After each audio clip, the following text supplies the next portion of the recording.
బండి భగీరథ్ను వెంటనే అరెస్ట్ చేయాలని బీఆర్ఎస్ మహిళా నేతలు డిమాండ్ చేశారు. ఈ క్రమంలోనే child rights protection chairperson Seetha దయాకర్కు కంప్లైంట్ చేశారు. పోక్సో చట్టం కింద కేసు నమోదైన వ్యక్తిని ఇంతవరకు అరెస్టు చేయకుండా పోలీసులు ఏం చేస్తున్నారని ప్రశ్నించారు. బండి సంజయ్కి ఒక న్యాయం, సామాన్యులకు మరో న్యాయం అంటూ నిలదీశారు.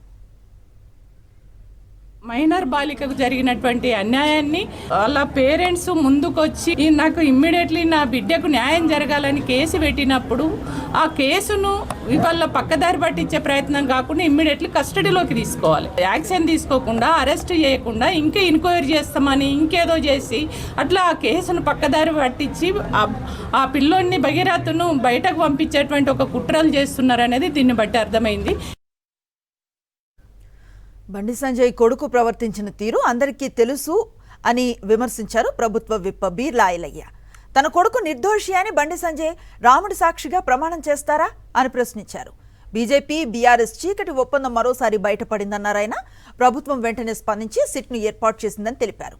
బండి సంజయ్ని వెంటనే మంత్రివర్గం నుంచి తొలగించాలని డిమాండ్ చేశారు.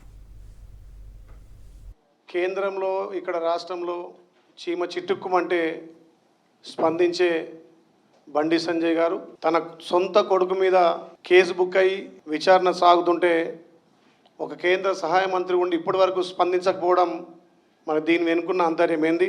రాముని పేరు మీద రాజకీయాలు చేసే బండి సంజయ్ గారు మరదే రాముడి మీద నువ్వు ప్రమాణం చేసి నా కొడుకు నిర్దోషి, నా కొడుకు ఎలాంటి తప్పు చేయాలన్నా కదా